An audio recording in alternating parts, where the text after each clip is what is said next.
Hai guys, jadi welcome ke part 2 ya. Jadi hari ini aku akan jelasin kalian cara memprogram tubuh dan evaluasi, gitu ya. Langsung aja kita mulai. Jadi kalian harus tahu dulu kenapa berat badan yoyo ya. Jadi ada kurangnya massa otot, diet cuma olahraga aja, diet tanpa olahraga, pola diet ekstrim, atau bergantung misalnya sama suplementasi atau shake-shake. Ini aku akan jelasin satu persatu gitu ya. Pertama-tama ini kurangnya massa otot. Jadi kalau misalnya kalian tahu massa otot kita bertambah itu, metabolisme kita akan terus bertambah gitu ya. Ibaratnya mobil deh gitu. Jadi kalau misalnya mobil awal diet 1000 cc gitu ya, nanti lama-lama itu akan meningkat gitu, jadi 1500 cc, mobilnya 2000 cc, 3000 cc gitu. Bensinnya lebih cepat habis yang mana? Tentu yang cc lebih besar gitu kan. Nah, jadi nanti dengan seiring dengan, eee, naiknya metabolisme kita atau massa otot kita, hasil kita itu akan cepat di akhir, bukan di awal. Kenapa? Karena gini logikanya, saya kasih satu analogi ya, mungkin tadinya kita nggak bisa push up, kita cuma bisa push up 5 kali, atau nggak bisa push up sama sekali deh, gitu. Lalu seiring dengan berjalannya waktu, kita bisa push up dari nggak bisa sama sekali, bisa 1 kali, 2 kali, 3 kali, bahkan nanti 50 kali gitu.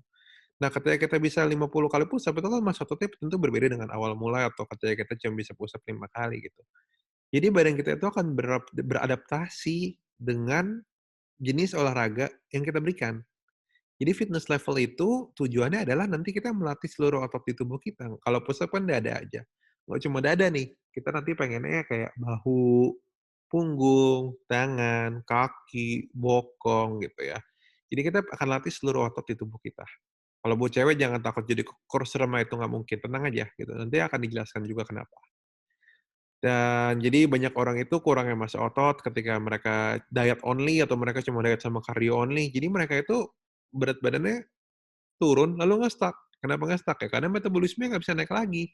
Kalau kalian cuma diet sama kardio aja, itu kalau jujur, itu metabolisme kalian sebenarnya turun, bukan naik, gitu. Jadi malah kalau metabolismenya turun, jadi ketika nanti mereka ganti pola makan, berat badannya naik. Atau enggak mereka itu, kok nggak ada hasil lagi ya? Ya iyalah metabolismenya nggak naik, seperti itu. Jadi penting banget kamu diet itu dengan olahraga yang tepat, gitu ya. Pola makan diet ekstrim, poin ketiga.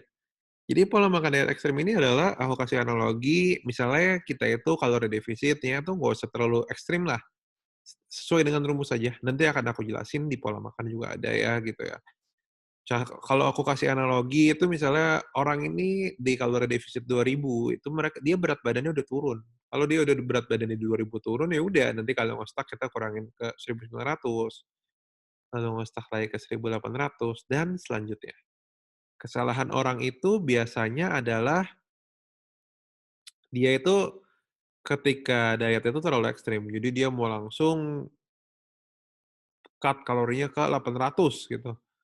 Itu bukan hasil yang lebih cepat, malah lebih buruk gitu. Kita lemes, pusing, gampang sakit, metabolisme kita rusak gitu, berat badannya yoyo, massa otot nggak bisa kebentuk gitu. Karena nutrisi buat diri sendiri aja kurang, gimana bisa kasih ke otot gitu ya. Atau bergantung dengan suplementasi kayak misalnya makan malam ganti susu aja, shake, produk MLM, dan segala macam gitu. Jadi, suplemen itu nggak wajib, nanti aku juga akan jelasin kamu ada bagian suplemen juga ya, itu aku jelasin, jadi nanti kita bisa belajar apa aja sih yang kira-kira dibutuhkan, tapi itu optional, nggak wajib untuk dibeli, gitu ya. Kalau misalnya kamu udah tahu pola makan, ya udah cukup dari pola makan, ya nggak perlu lagi tuh kita beli-beli suplemen gitu ya. Lalu aku akan jelasin kamu cara evaluasi. Jadi kalau kamu nimbang, itu harus di timbangan yang sama, outfit yang sama ya. Jangan hari ini kamu outfit-nya timbang pakai baju tidur, besok timbangnya pakai jeans, ya pakai jeans lebih berat dong gitu. Timbangannya juga sama nih, beda timbangan itu beda hasil loh, walau bajunya sama, timing-nya sama gitu ya. Timing sama di sini kalau saran aku itu pagi-pagi setelah baru bangun dari WC gitu ya. Jadi pagi-pagi baru bangun perut kosong, pasti kita ke WC dong gitu kan. Setelah beres WC nimbang, ya udah gitu. Jangan kamu hari ini nimbang pagi, malam ini nimbang lagi dan bilang, "Kok berat aku lebih berat?" Ya iyalah malam semua manusia juga lebih berat. Kamu sebut satu manusia yang nimbang malam lebih ringan daripada pagi, nggak ada. Namanya malam perutnya udah keisi dan belum kecerna itu, kayak gitu ya. Lalu, evaluasi berikutnya kamu ukur lingkar badan deh. Jadi lingkar badan itu kalau saran aku yang simpel aja sih ya. Jadi kamu bisa ukur lingkar tangan, lingkar perut, lingkar paha gitu. Cuman patokannya sama nih. Kalau lingkar perut di pusar, tangan itu 1 jari dari siku. Kalau lutut itu kalau kaki paha itu 1 jengkal dari lutut gitu ya. Aku kasih patokannya nih. Karena tangan kita kan nggak mungkin size-nya berubah, gitu. Karena banyak orang ya, itu mereka nimbang ukur lingkar badan gitu, itu beda. Dia bilang, "Kok aku ukur lingkar malah lebih besar nih pahanya." Tapi dia ngukurnya beda caranya. Hari ini dia ngukurnya dekat lutut, otomatis lebih kecil pahanya. Besoknya dia ngukurnya makin lama makin ke atas, deket bokong, ya otomatis kan diameter makin ke atas, paha makin gede gitu. Makanya aku kasih patokan yang sama. Kalau kamu ngukur paha itu 1 jengkal dari lutut, itu kurang lebih udah setengah paha. Itu akan selalu di patokan yang sama gitu kan. Jadi poin berikutnya itu adalah timbangan body fat itu nggak 100% akurat. Jadi body fat di sini yang kayak di gym-gym ya, itu kan ada tuh yang kayak keluarin kertas, dia kasih body fat kamu segini gitu. Nah itu banyak banget aku klien itu galau, jadi kayak, "Oh timbangan turun, body fat turun, kok masa otot aku turun?" Gitu. Dia pusing, "Waduh kenapa nih turun?" Gitu. Itu sebenarnya pakai rumus guys, jadi dia tuh mau ada rumusnya. Sebenarnya massa otot kita nggak turun, bahkan mungkin naik ya. Kayak misalnya ketika kamu diet, berat badan turun. Tapi performa latihan kamu nih, yang nggak kelihatan nih, kayak saya tulis di paling bawah, kamu tuh semakin fit, semakin bertenaga, dan stamina bertambah. Semakin fit di sini itu ibaratnya kayak energi level kamu seharian itu meningkat. Tadinya gampang ngantuk, lemes, daya konsentrasi lemah, kerja dikit baru buka laptop, teler gitu ya, atau pengen tidur terus, itu kan energi harian kita low banget tuh, cupu banget energi harian harian kita kan, gitu. Jadi, itu penting banget buat evaluasi nggak kelihatan gini, semakin bertenaga itu ibaratnya kayak, tadinya nggak bisa push up, kita bisa push up.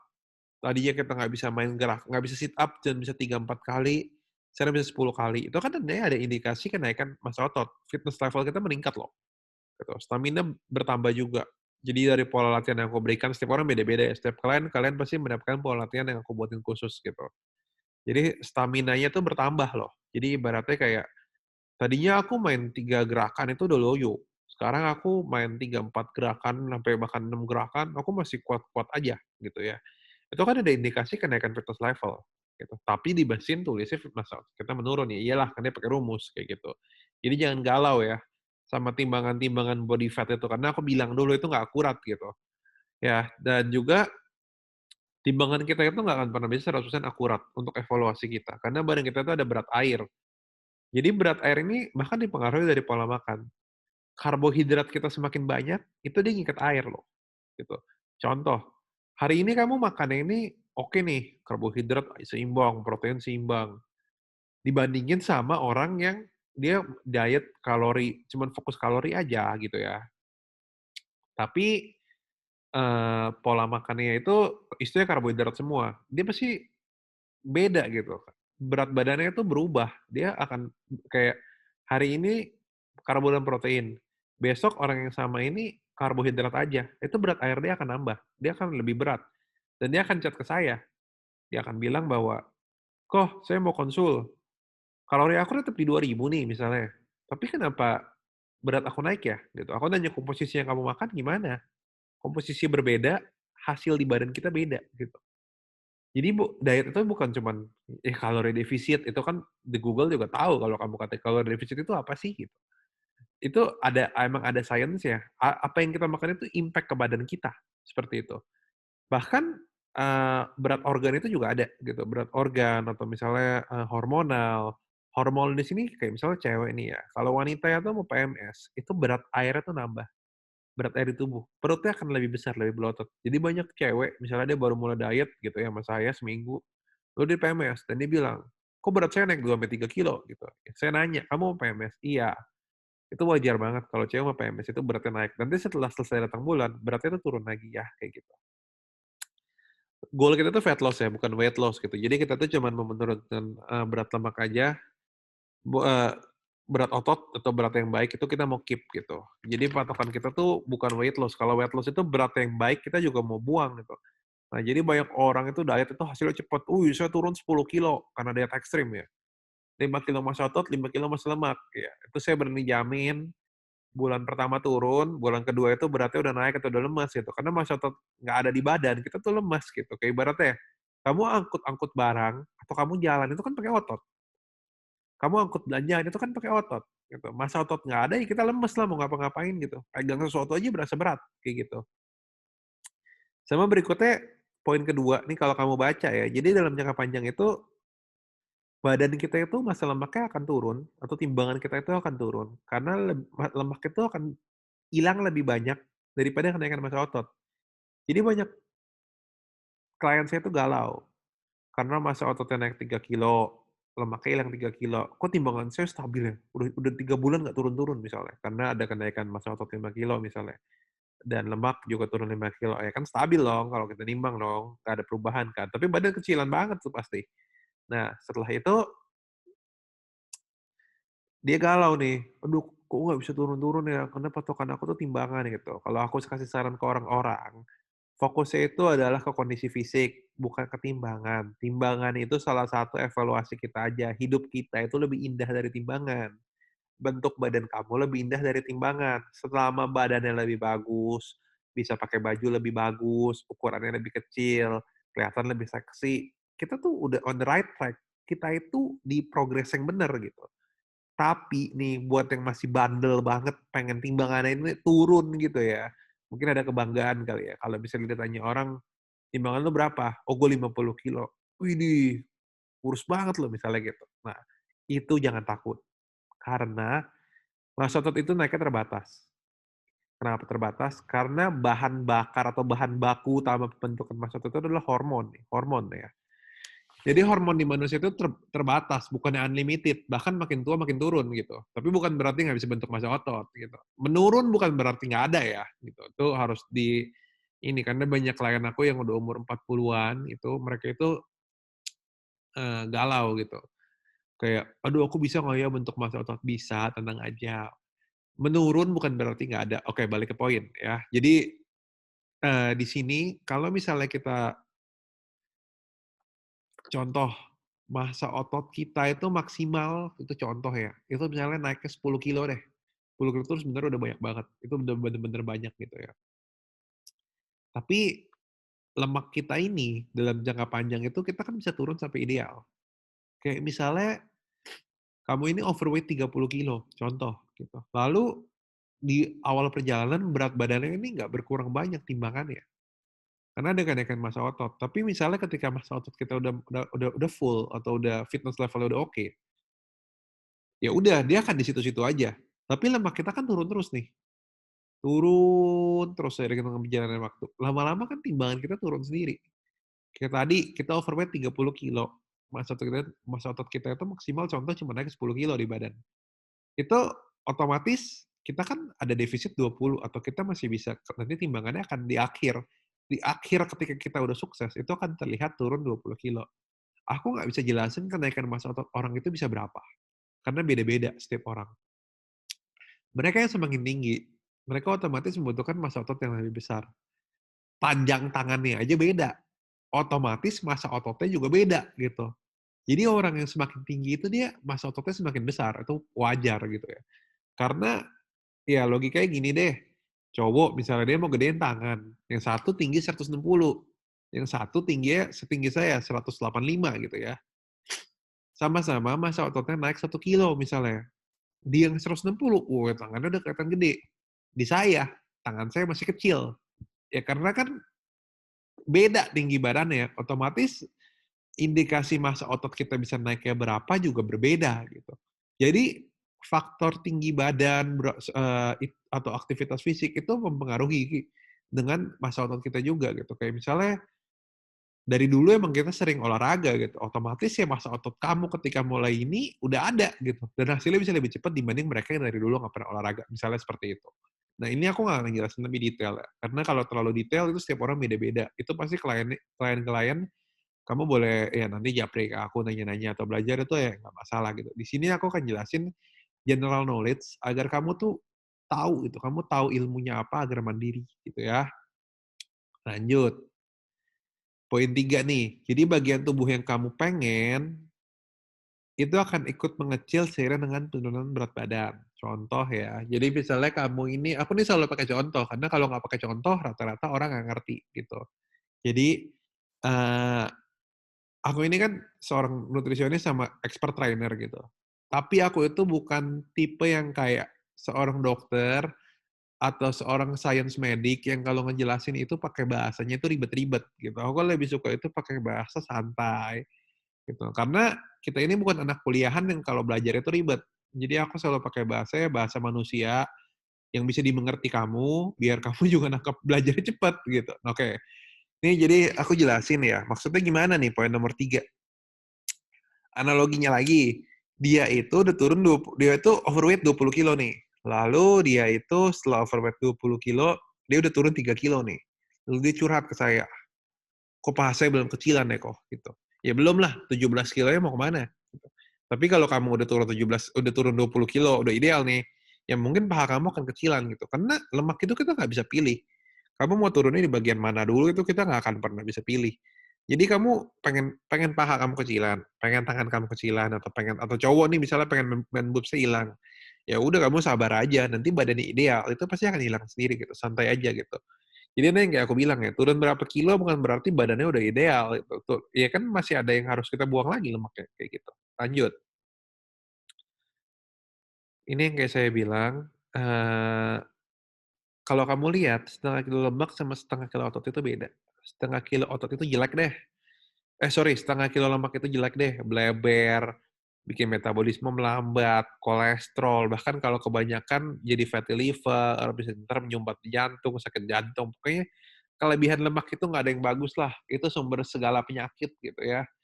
Tapi beda dengan massa otot. 0,5 itu kecil, padat, kasih bentuk badan gitu. Kayak misalnya otot dada deh gitu kan. Iya nggak usah banyak-banyak gitu. Cuman kalau dia keakumulasi bentuknya kecil, 2 kilo tapi kecil, itu kan atletis. Kayak cewek juga misalnya bokongnya lebih didominasi oleh massa otot. Dia kan jadinya bulat, kencang gitu.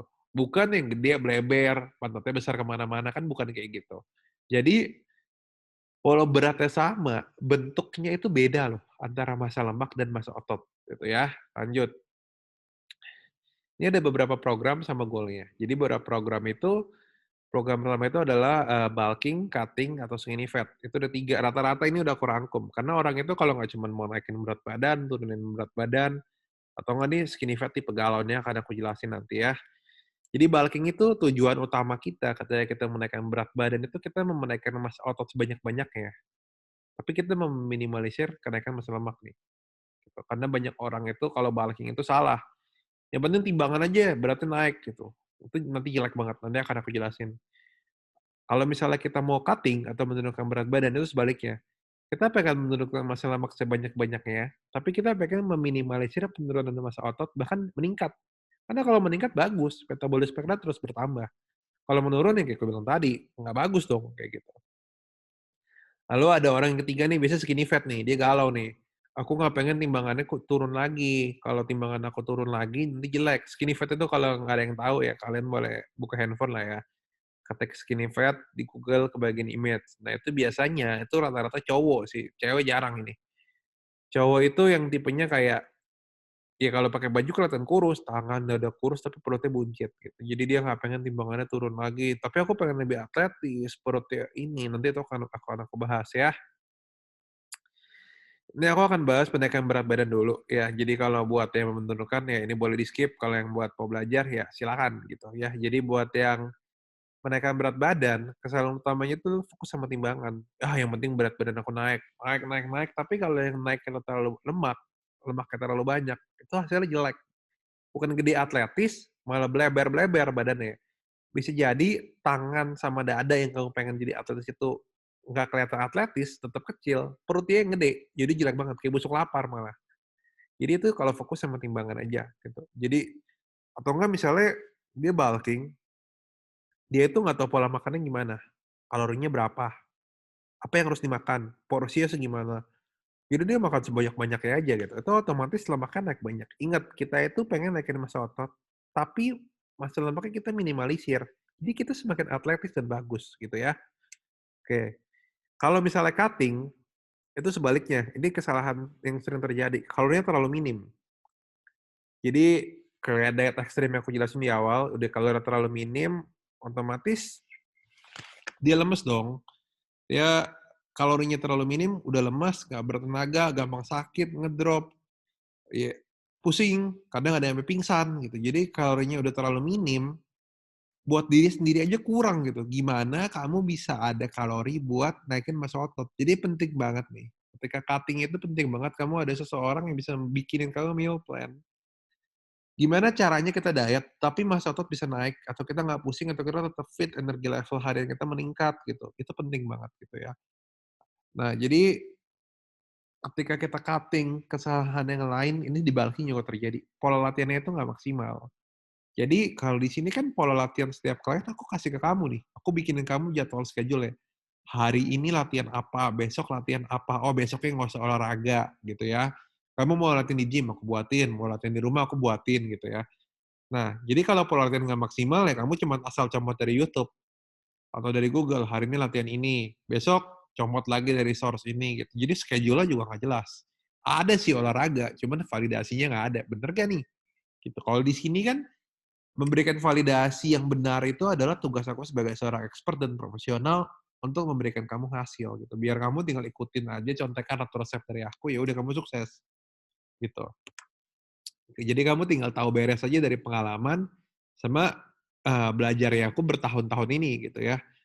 Nah, kesalahan berikutnya itu adalah terlalu banyak kardio gitu. Jadi kardio itu nggak usah terlalu banyak-banyak, 1 jam aja cukup maksimal, nggak usah sampai 2 jam, 3 jam gitu, nggak usah terlalu banyak gitu.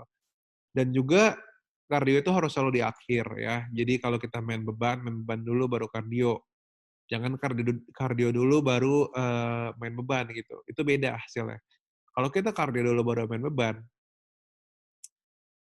makanan kita itu dibakar dulu nih di kardio. Ketika kita main beban kita butuh energi dari makanan itu nggak ada, makanya nanti kita lemas ketika kita main bebannya. Jadi kamu boleh cobain nanti ya, kalau kamu kardio dulu baru main beban, pasti main bebannya lemas. Tapi kalau kamu main beban dulu baru kardio, itu luar biasa bagus. Kita main beban, ya kan, kita pakai bahan bakunya itu adalah makanan-makanan kita. Makanan kita udah habis kalau kita naik ke kardio nih. Itu nanti yang dipakai itu di kardio di sini adalah lemak atau cadangan energi gitu. Jadi lemak itu kan AKA atau cadangan energi gitu ya. Itu akan dipakai. Jadi lemak itu akan terbakar di saat kita latihan kardio gitu. Jadi itu ada bedanya. Jadi kardio aja ada tekniknya. Jadi buat buat kalian yang nggak tahu itu emang ada tekniknya gitu ya. Dan kardio terlalu lama itu membakar massa otot. Kenapa? Karena ketika kita kardio misalnya ada 1 jam, itu kan kita gerak terus. Mungkin kamu lari, jogging, main basket, main volley, skipping, renang, or anything lah kardionya.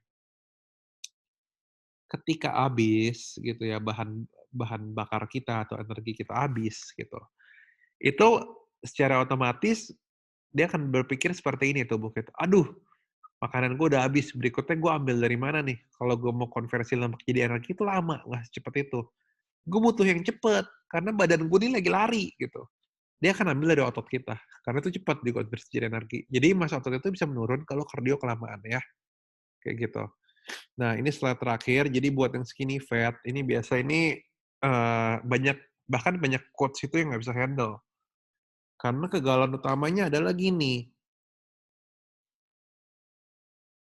badan saya ini udah terlihat kurus, timbangannya nggak pengen lebih turun lagi dari sekarang, takut kelihatan kurus, tapi perut gue ini masih buncit, jadi gimana dong gitu. Solusi dari aku itu kamu cutting dan kamu cuekin aja timbangan kamu, gitu ya. Jadi kayak yang aku sempat bilang di awal, gitu ya, massa lemak ini, itu terbuang lebih cepat atau lebih mudah dibandingkan kita menaikkan massa otot. Naikkan massa otot itu perlu effort, gitu.